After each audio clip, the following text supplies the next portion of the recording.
Na história da humanidade, sempre existiram nações pobres e nações ricas. O mundo atual, porém, apresenta um desequilíbrio que não se compara com o de nenhuma outra época. Foi principalmente no período após a Segunda Guerra Mundial que os povos acordaram para a realidade.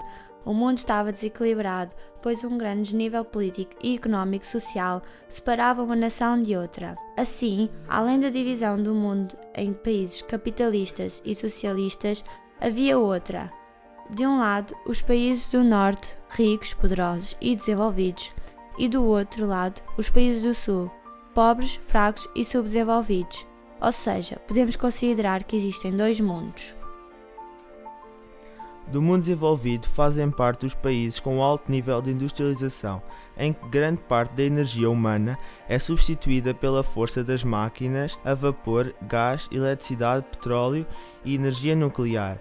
As principais características de países deste género são o alto grau de capacidade técnico-científica, uma grande rede de transportes terrestres, aéreos e marítimos, uma rede moderna de meios de comunicação, uma agricultura nacional, um predomínio da população urbana sobre a rural e um pequeno número de analfabetismo, mas, sobretudo, estes países têm um nível de vida bastante digno e elevado. O que resulta destes fatores é que os países desenvolvidos mantenham substancialmente na sua produtividade e deste modo conseguem atender às necessidades básicas e de satisfação das populações. Atualmente, o Índice de Desenvolvimento Humano apresenta a Noruega como o país mais desenvolvido a nível mundial, ao lado de países como a Austrália, a Suécia, a Alemanha, a França, o Canadá, os Estados Unidos da América e o Japão.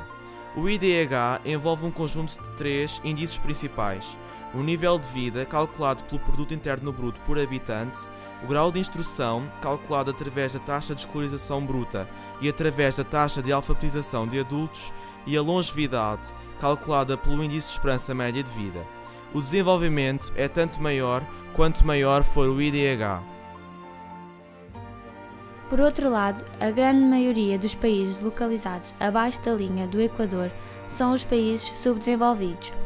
Estes países têm uma situação económica caracterizada por dependência económica e grandes desigualdades sociais, o que se manifesta numa deficiência tecnológica, num endividamento externo em relações comerciais desfavoráveis e numa intensa influência de empresas estrangeiras que controlam a população de tal forma que esta não tem opção de escolha.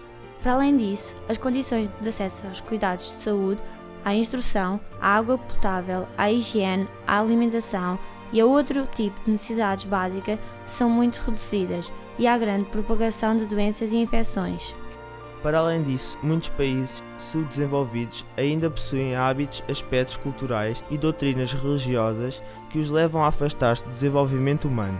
A poligamia e a prostituição são, por exemplo, características de alguns países que levam a uma intensa propagação de doenças sexualmente transmissíveis e, como o acesso à formação é tão reduzido, as taxas de analfabetismo mantêm-se elevadas e não há difusão do método contraceptivo, o que leva a que não haja planeamento familiar. Isto provoca taxas de natalidade elevadas e, como o acesso à saúde e aos hospitais é tão primitivo, muitos dos partos ainda não são assistidos e a taxa de mortalidade infantil é consequentemente elevada.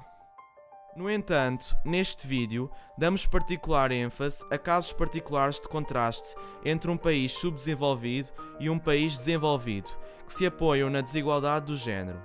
Apesar de os países da Europa, da América do Norte, da Oceania e alguns países da Ásia terem condições de desenvolvimento que envolvam a igualdade entre a mulher e o homem no mercado de trabalho e na sociedade, este aspecto ainda é muito desrespeitado em países do resto do mundo, localizados na América do Sul, na África subsaariana e na Ásia Oriental. Estes casos são cada vez mais difíceis de encarar, pois, para nós que vivemos num país desenvolvido, é surreal pensar que tal é possível.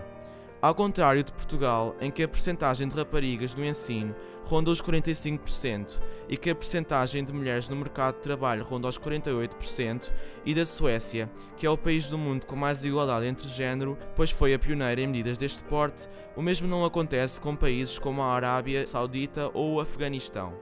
A Arábia Saudita é o único país do mundo onde as mulheres estão proibidas de conduzir um automóvel doméstico e onde é impensável estas pedirem boleia de moto. Para além disso, os homens não estão autorizados a dar boleia a uma mulher que não esteja intimamente relacionada com ele. E as condições de divórcio são bastante complicadas também.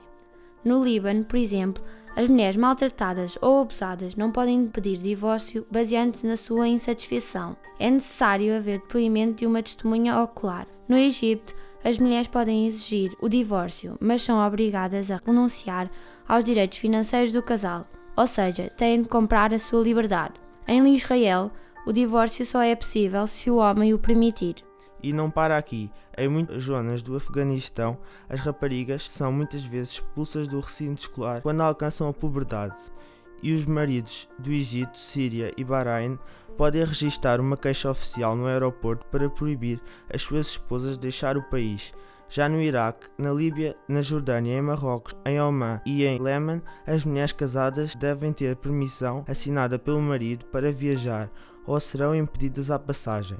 Na Arábia Saudita, as mulheres devem obter autorização formal do parente mais próximo do sexo masculino para deixar o país ou viajar em transportes públicos do centro do país, e a desigualdade dos direitos legais da mulher leva ao aumento da sua vulnerabilidade à violência. Em muitos códigos penais não existem leis para punir a violência doméstica, a violação contra a esposa não é considerada um crime, os maridos têm o direito absoluto sobre o corpo das mulheres e, caso haja violação entre o sequestrador e a mulher, as queixas são retiradas no caso de este aceitar casar-se com a vítima. No Bahrein, onde a justiça familiar não é reconhecida, os juízes têm o poder de negar às mulheres a custódia dos filhos. E em muitos países, a cidadania não se aplica à mulher quando esta é casada com um homem estrangeiro. Já em Marrocos, a probabilidade de uma mulher ser acusada de ter violado o Código Penal porque cometeu adultério é muito maior do que a eventualidade de ter sido o homem. A violação de uma mulher virgem é considerada como um prolongamento de um assalto e as mulheres grávidas solteiras estão constantemente sob ameaça de perseguição.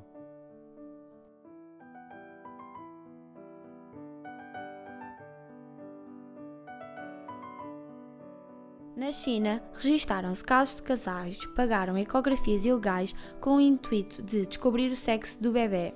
Se for uma menina, abortam a gravidez.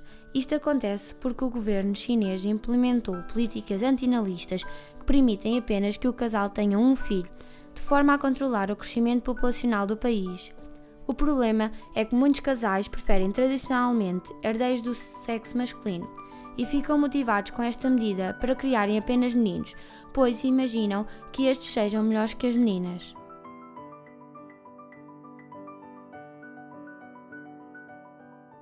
Como vimos nestas várias situações, o nosso mundo ainda é muito desequilibrado e desigual, e a mulher ainda é muito discriminada em vários países e regiões. Esperemos que tenham gostado do nosso trabalho e que dele tenham retirado conhecimentos.